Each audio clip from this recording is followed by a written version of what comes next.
ഞാനും എൻ്റെ സിസ്റ്ററും ആദ്യം ജർമ്മനിയിലേക്ക് വരുന്നത് ഓപ്പേഴ്സ് ആയിട്ടാണ്. അപ്പോൾ ഞാനിന്ന് പോകുന്നത് എൻ്റെ സിസ്റ്ററിൻ്റെ ഓപ്പേർ ഫാമിലിയിലേക്കാണ്. അവൾ ഓൾറെഡി അവിടെ ഉണ്ട്. അപ്പോൾ ഞാനും വെറുതെ അവിടുത്തെ പിള്ളേരെയൊക്കെ കാണാൻ വേണ്ടിയിട്ട് അവളുടെ അടുത്തേക്ക് പോവാണ്. ഞങ്ങളിപ്പോൾ താമസിക്കുന്നിടത്തുനിന്ന് ഒരു 45 മിനിറ്റ് ബസ്സിൽ ട്രാവൽ ചെയ്ത് പോകാനുണ്ട് ഇവരുടെ സ്ഥലത്തേക്ക്. അവിടെ ചെന്ന് കഴിഞ്ഞപ്പോൾ എല്ലാവർക്കും ഭയങ്കര സന്തോഷവും ഭയങ്കര സ്നേഹപ്രകടനമായിരുന്നു. പിന്നെ എൻ്റെ ഓപ്പേർ ഫാമിലിയിലെ ഒരു കുട്ടിയും കൂടി ഉണ്ടായിരുന്നു ഇന്ന് ഇവരുടെ കൂടെ. പിന്നെ ഈസ്റ്റർ ആയതുകൊണ്ട് ഈസ്റ്ററിൻ്റെ ഡെക്കോ ഒക്കെ അവിടെ എല്ലായിടത്തും ഉണ്ടായിരുന്നു.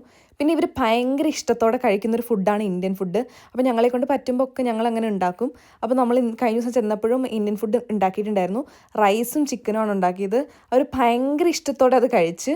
പിന്നെ കുറച്ച് നേരം കഴിഞ്ഞ് കഴിഞ്ഞപ്പോൾ എൻ്റെ ഫാമിലിയിലെ ചേട്ടനും ചേച്ചിയും കൂടെ വന്നിട്ടുണ്ടായിരുന്നു. അപ്പോൾ നമ്മൾ കുറച്ച് നേരം ഊണോ കളിച്ചിരുന്നു.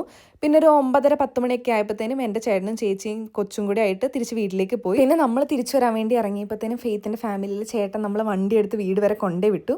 ഈസ്റ്റർ ആയതുകൊണ്ട് നമ്മൾ തിരിച്ചു വന്നു കഴിഞ്ഞപ്പോൾ ആ ഫാമിലി നമുക്ക് ഒരു ഫുൾ ചിക്കനും പിന്നെ ഒരു പാക്കറ്റ് സ്ട്രോബെറി പിന്നെ ഒരു പൂവൊക്കെ തന്നാണ് വിട്ടത്.